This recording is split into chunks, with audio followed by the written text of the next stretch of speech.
தலைவர் திரு லியோனி அவர்களே,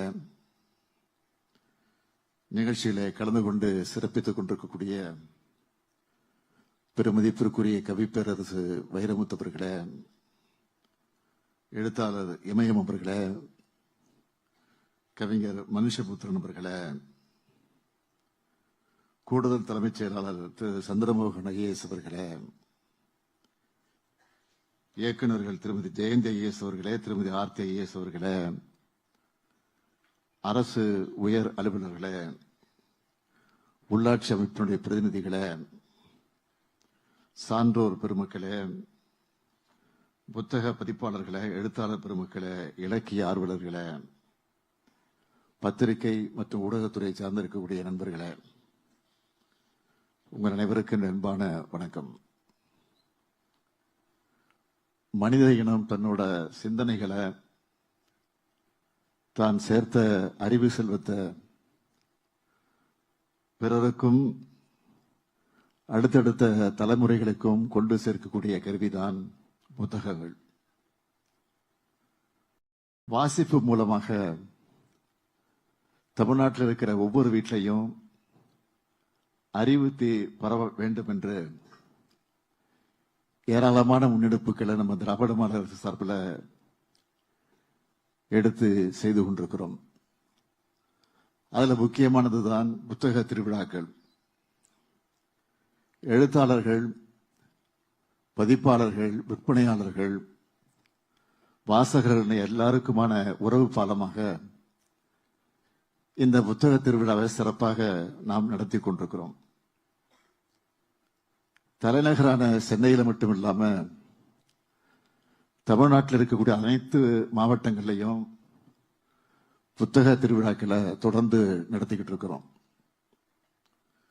இதோட தொடர்ச்சியாகத்தான் இந்த 4வது சென்னை பன்னாட்டு புத்தக திருவிழா நடந்து கொண்டிருக்கிறது.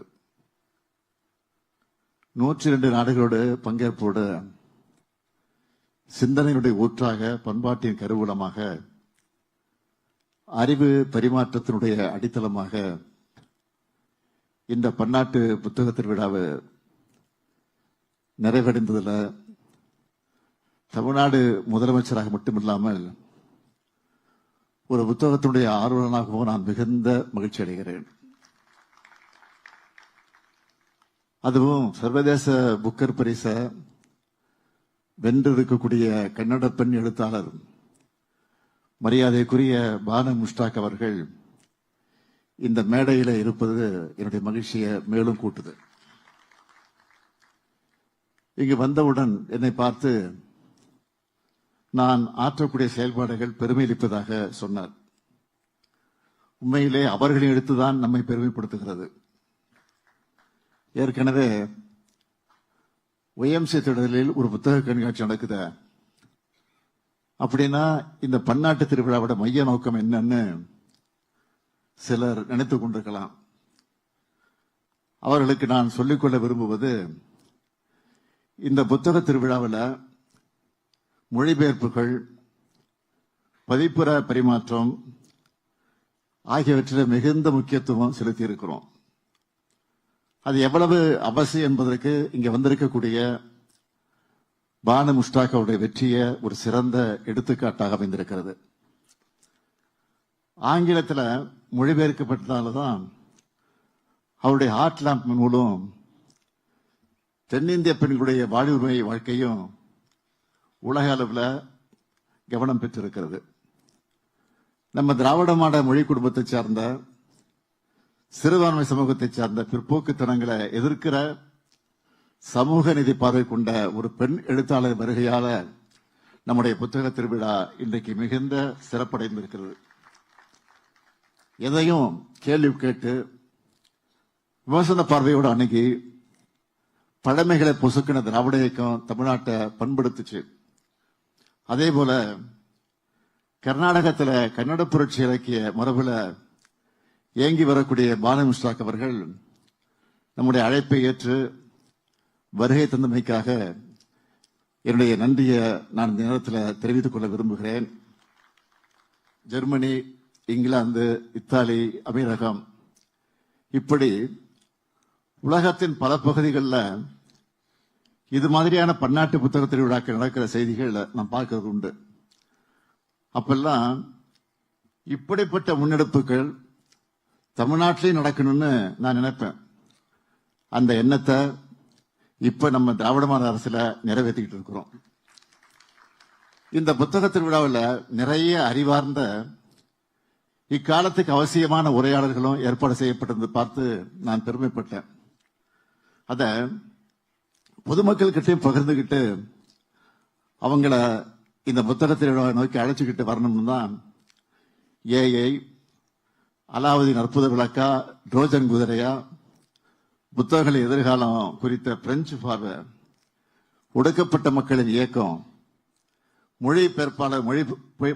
மொழிபெயர்ப்பு சார்ந்த சவால்கள், ரீல்ஸ் யுகத்தில் இலக்கியம் கவனம் பெறுவதில் இருக்கக்கூடிய சவால்கள், பெண் இலக்கியம் சார் சவால்கள், இப்படி சுவாரஸ்யமான பல பொருட்கள்ல உரையாடல்கள் நடத்துனீங்கன்னு என்னுடைய சமூக வலைத்தள பக்கங்களையும் ஷேர் பண்ணேன். அதுவும் தமிழ்நாட்டை சார்ந்த ஆளுமைகளோட இந்திய வெளிநாட்டு ஆளுமைகள் சேர்ந்து பேசினது ஒரு பரந்து விரிந்த பார்வைய எல்லோருக்கும் வழங்கியிருக்கேன்னு நான் நம்புறேன். நம்ம மண்ணோட சிந்தனைகளும் எழுத்துக்களும் உலகம் முழுக்க பரவணும். உலகின் உயரிய சிந்தனைகள் நம்ம மக்கள்கிட்ட வந்து அடையணும் என்ற கனவு இந்த நிகழ்ச்சியால நினைவாகி இருக்கு.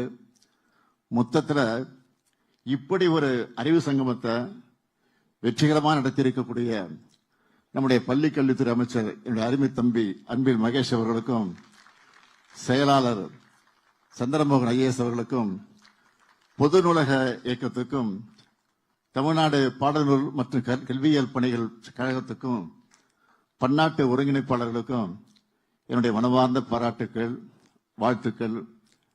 அமைச்சர் அன்பில் மகேஷை பத்தி நான் சொல்லணும்னா, பள்ளி கல்வித்துறைங்கிற மிகப்பெரிய பொறுப்பு அவருக்கு ஒப்படைக்கப்பட்டதிலிருந்து அதுக்கு ஏற்ப தன்னை தயார்படுத்திக்கிட்டு உழைச்சிக்கிட்டு இருக்கிறாரு. இன்னும் சொல்லணும்னா அவரே ஒரு டீச்சர் மாதிரி ஆகிட்டா இருப்போம். டீச்சர் போல மட்டும் இல்ல, தொடர்ந்து கற்கக்கூடிய மாணவராக இருந்து முனைவர் பட்டம் பெற்று மாணவர்களுக்கு ஒரு நல்ல ரோல் மாடலா இன்றைக்கு தகர்ந்து கொண்டிருக்கிறார். இங்க அவர் பேசும்போதே சொன்னாரே, 4 ஆண்டுகள்ல சென்னை பன்னாட்டு புத்தக திருவிழாவை உலக அளவிலான பதிப்புரிமை பரிமாற்ற மையமா உருவெடுத்திருப்பதை நமக்கு கிடைச்சிருக்கக்கூடிய மிகப்பெரிய வெற்றியா நான் பார்க்கிறேன். இன்று 100க்கும் மேற்பட்ட நாடுகளை சார்ந்த பதிப்பாளர்கள் இங்கே குழுமி இருப்பது சென்னை பன்னாட்டு அறிவு மையமா உயர்ந்து வரத உறுதிப்படுத்துது. இலக்கியத்துக்கு எல்லைகள் கிடையாது. திருவள்ளுவரின் அறமும், இளங்கோடிகளின் காப்பியமும், பாரதியின் கவிதைகளும், பாரதிதாசனின் கருத்துக்களும் உலகமெல்லாம் ஒலிக்கணும். அதே வேளையில் உலகத்தரம் வாய்ந்த அறிவியல் மற்றும் இலக்கிய படைப்புகள் எளிய தமிழ்ல நம்ம கிராமத்து மாணவர்களுக்கும் கிடைக்கணும். இதுக்காகவே நம்ம அரசு தமிழ்நாடு மொழிபெயர்ப்பு முகமை மூலமாக பல கோடி ரூபாய் நிதியை ஒதுக்கி தந்து கடந்த 3 ஆண்டுகள்ல 100கணக்கான நூல்கள் இதன் மூலமா மொழிபெயர்க்கப்பட்டிருக்கு. இந்த புத்தக திருவிழா நடைபெறக்கூடிய பதிப்புரிமை பரிமாற்றம் வெறும் வணிகம் கிடையாது. இரு மொழிகளுக்கு இடையே நடக்கிற பண்பாட்டு கைக்குழுக்கள் செம்மொழியான தமிழின் சங்க இலக்கியங்கள் முதல் நவீன இலக்கியங்கள் வர உலக மக்களுக்கு சென்று சேரணும். இந்த நிலப்பரப்பிலிருந்து எவ்வளவு ஆழமான பரந்த சிந்தனை கொண்ட கருத்துக்கள், இலக்கிய இலக்கண மரபுகள் உருவாகி இருக்குன்னு நாம் உணர்ந்துக்கணும். தமிழ்நாடு பாடநூல் மற்றும் கல்வியியல் பணிகள் கழகம் மூலமா சிறந்த தமிழ் படைப்புகளை ஆங்கிலம், பிரெஞ்சு, ஜெர்மன் மற்றும் ஸ்பானிஷ் உள்ளிட்ட 20க்கும் மேற்பட்ட மொழிகளை மொழிபெயர்க்க நிதி ஒதுக்கீடு செஞ்சிருக்கிறோம். ஏஐ கோலச்சக்கூடிய இந்த காலத்துல புத்தகங்களையும் நவீன தொழில்நுட்பத்தை இணைக்க வேண்டிய அவசியத்தையும் எடுத்துக்காட்ட இந்த அரங்கம் சிறப்பாக அமைஞ்சிருக்கு. இங்க வந்திருக்கக்கூடிய உலக பிரதிநிதிகளுக்கு நான் ஒரு செய்தியை அழுத்தமாக சொல்ல விரும்புகிறேன். தமிழ்நாடு என்பது நீங்க தொழில் முதலீடு செய்ய மட்டும் உகந்த மாநிலம் இல்ல, அறிவை பகிர்ந்துக்கவும் மிக சிறந்த மாநிலம். கீழடி முதல் பூரணை வரை கண்டெடுத்த தொல்லியல் சான்றுகளை பாருங்க. தமிழ் சமூகத்தோட அறிவு மரபு எப்படிப்பட்டதுன்னு அப்ப புரியும். உலக நாடுகளில் சிறந்த படைப்புகளை தமிழ்ல கொண்டு வாங்க. அதேபோல் மனித நேயத்தையும் சமூக நீதியை பேசுகிற எங்க திராவிட கருத்து இலக்கியங்களையும் உங்க நாட்டு மக்களுக்கு நீங்க அறிமுகப்படுத்துங்க. எழுத்தாளர்கள் உலக வெல்வதை பெருமிதத்தோடு எதிர்நோக்கி அனைவரும் காத்திருப்போம். மொழி என்பது பிரிக்கக்கூடிய சுவர் இல்ல, அது உலக மக்களை இணைக்கக்கூடிய பாலம். புத்தகங்கள் வெறும் பேப்பர் இல்ல, அவை ஒரு தலைமுறை மற்றொரு தலைமுறைக்கு விட்டு செல்லக்கூடிய அறிவு சொத்து. என் அன்புக்குரிய மாணவர்களே, இளைஞர்களே, புத்தகத்தை திறப்பவர் உலகத்தின் ஜன்னலை திறக்கிறார். ஒரு புத்தகத்தை வாசிப்பவர் 1000 மனிதர்களின் வாழ்க்கையை வாழ்கிறார். நீங்கள் வாசிக்கிற ஒவ்வொரு பக்கமும் உங்க தன்னம்பிக்கையை வளர்க்கும். அறிவார்ந்த சமூகத்தை படைப்போம். உலக தமிழுக்கும் தமிழை உலகுக்கும் கொண்டு சேர்ப்போம் என்று சொல்வோம். என்னுடைய உரையை நிறைவு செய்யும் முன்பு, சில நாட்களுக்கு முன்பு மனசுக்கு ஒரு நெருடலா ஒரு செய்திய தலைநகர் டெல்லியில் இருந்து வந்தது. உங்களுக்கெல்லாம் தெரிந்திருக்கும். 2025ஆம் ஆண்டுக்கான சாகித்ய அகாடமி விருதுகள் இறுதி செய்யப்பட்டு அறிவிக்கப்பட்ட நிலையில ஒன்றிய அரசினுடைய கலாச்சாரத்துறை தலையீட்டால விருது அறிவிக்கக்கூடிய நிகழ்ச்சி ரத்து செய்யப்பட்டிருக்கு. இனி இது நடக்குமா என்று தெரியல. கலை இலக்கிய விருதுகளில் கூட அரசியல் குறுக்கீடுகள் பண்றது ஆபத்தானது. இப்படி ஒரு சூழல்ல தமிழ்நாடு அரசு ஆக்கப்பூர்வமான உரிய எதிர்வினை ஆற்றணும்னு பல்வேறு எழுத்தாளர்களும் கலை இலக்கிய அமைப்புகளை சார்ந்தவரும் எங்கிட்ட கோரிக்கை விடுத்திருக்கிறாங்க. இது காலத்தின் தேவைன்னு நாங்களும் உணர்ந்தே இருக்கிறோம். அதன்படி உங்களுக்கு மகிழ்ச்சி அளிக்கக்கூடிய ஒரு அறிவிப்பை இந்த மேடை வெளியிட விரும்புகிறேன்.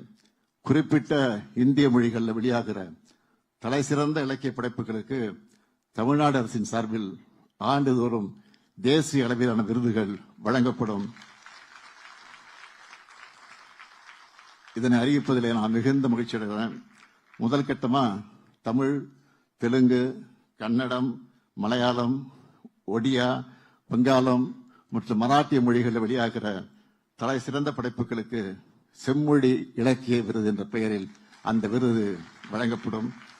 விருதோட தலா 5 லட்சம் ரூபாய் பரிசு தொகையும் வழங்கப்படும்.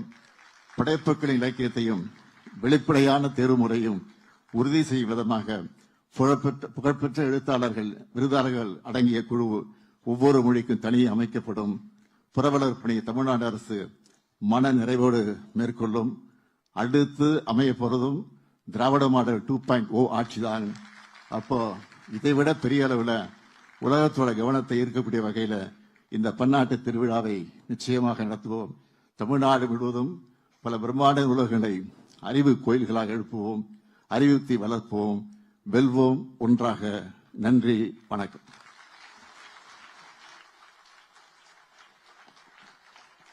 தேசிய அளவிலான செம்மொழி இலக்கிய விருது 5 லட்சம் ரூபாய் பரிசு தொகை என அறிவிப்பை வெளியிட்டு விழா பேருரையாற்றிய மாண்புமிகு தமிழ்நாடு முதலமைச்சர் அவர்களுக்கு பலத்த கரவொலியாக வாழ்த்துக்களை தெரிவித்துக் கொள்ளலாம். மிக்க நன்றி ஐயா. அடுத்ததாக மதிப்பிற்குரிய பள்ளிக்கல்வித்துறை அரசு கூடுதல் தலைமை செயலாளர் டாக்டர் பி சந்திரமோகன் IAS அவர்களை நன்றி உரையாற்ற அன்போடு அழைக்கின்றோம்.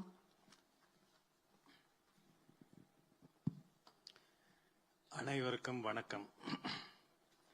As we come to the end of CIBF 2026, we do so with a profound sense of accomplishment because something magical has been created here. For 3 days, these halls were not merely filled with people, they were alive with a purpose.